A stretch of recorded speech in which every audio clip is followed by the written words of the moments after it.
This video is about how to become a conscious creator in your life. At first, I was going to name this video How to Be a Creator, but I had to remind myself that we are always creating. We are always creating, and this actually is the problem for many of us in the first place, is that we don't realize that we're always creating. But the question is what it is that we're creating from. So to be conscious and be a conscious creator means that we recognize what we're creating from, and we recognize if what we're creating from is something we don't like or if it's what we're intending to create from. So let's talk about being a creator, and then understanding all of this will help us to realize the importance of being a conscious creator. So my name's Crystal Turner. I am a psychiatric nurse practitioner who's going holistic because I know to be whole, mind, body, and spirit is where we can find healing. And creation is what I've talked about all month of September, because I have come to realize in my life and in just understanding universal principle that we are coming from creation.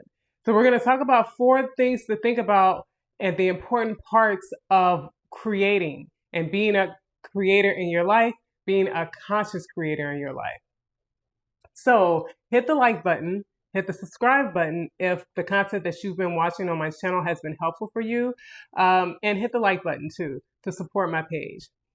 So we're going to start out talking about being a conscious creator or understanding creation as it is. Because for me, for a long time, I used to think that I was not creative because I only saw being creative as someone who was creating in an artsy way, who was dancing, who was writing, who was drawing. And I didn't feel like I necessarily had those types of talents. But what I recognize is that that's a form of creating, but we are always creating, as I mentioned before. And the thing that I know is important to recognize in that is that we are going to be whatever it is that we come from. When you think about a community that you come from, oftentimes we are impacted and we bring some of those attributes to other places when we come from outside of that community because we are what we come from.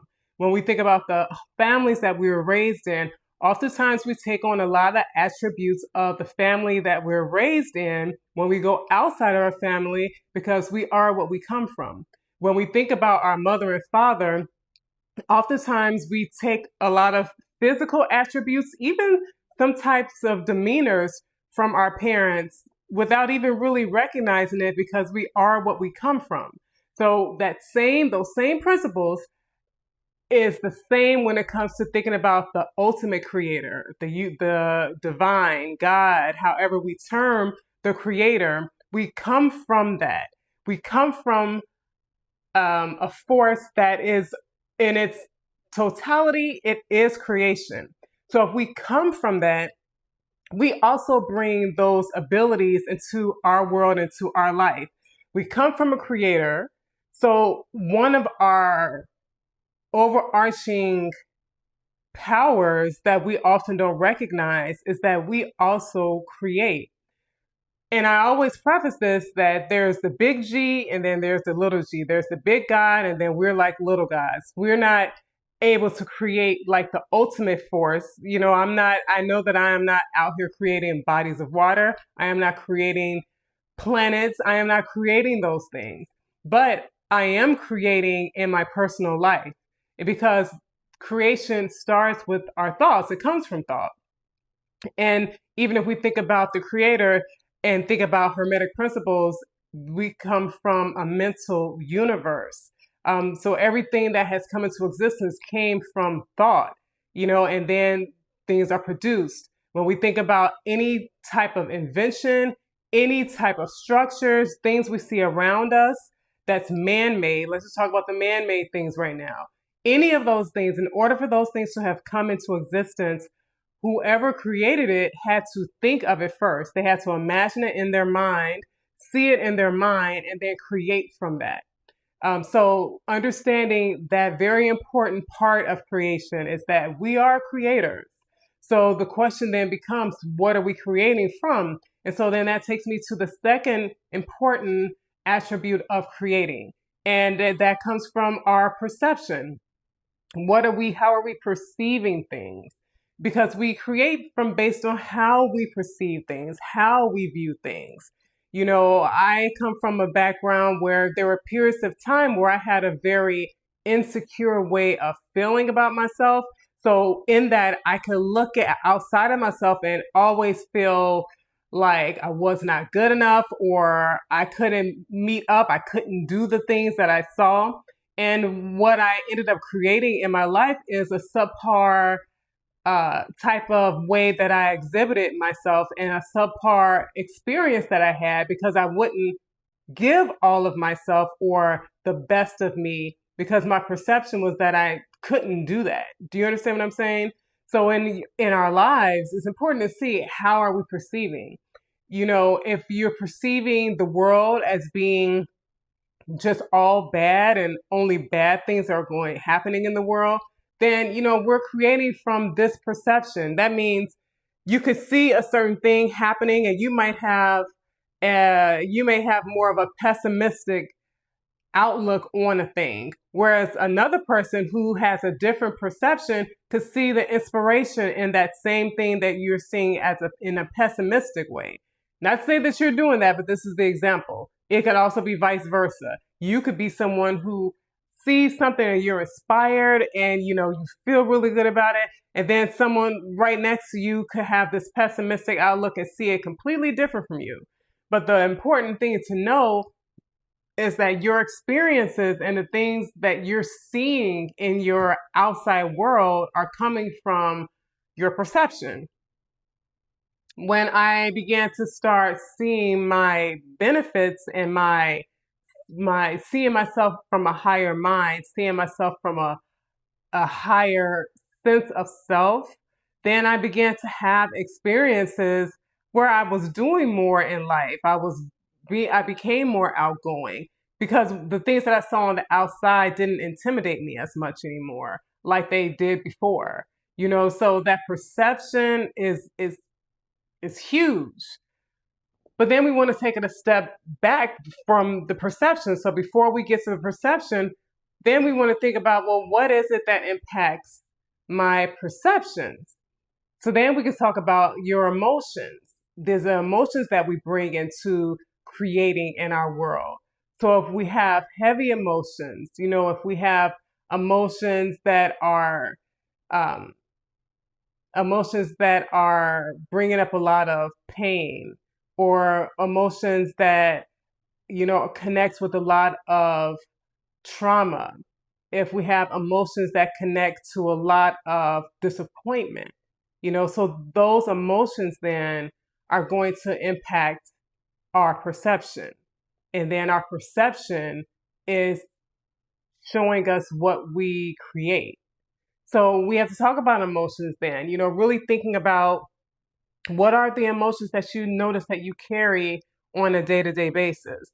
And I think one of the good ways and great ways to be able to determine the emotions that you carry on a day-to-day basis is to sit and be quiet with your thoughts.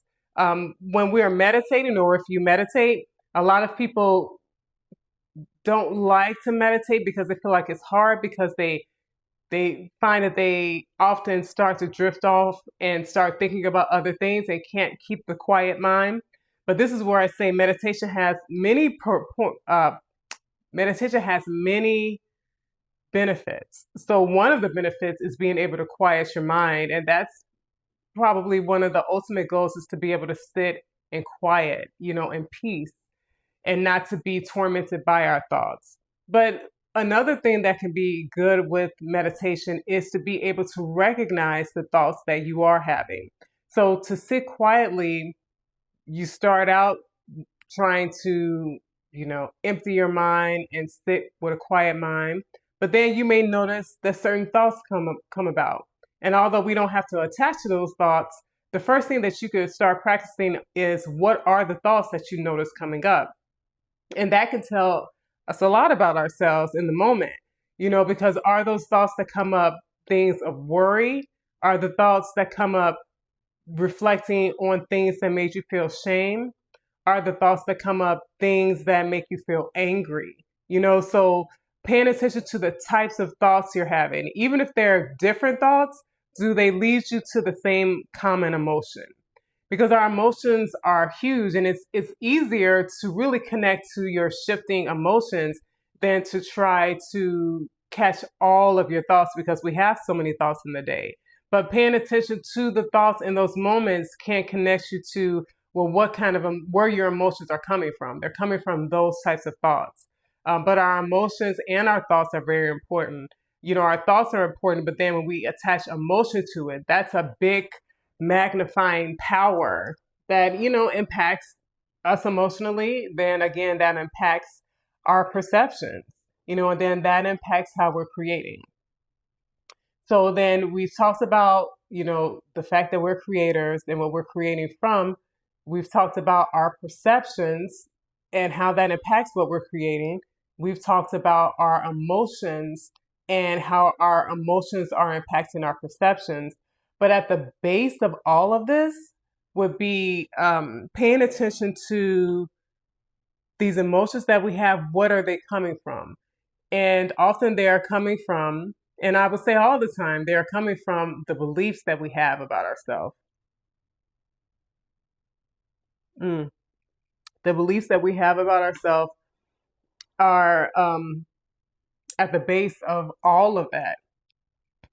And oftentimes our beliefs are deeply rooted.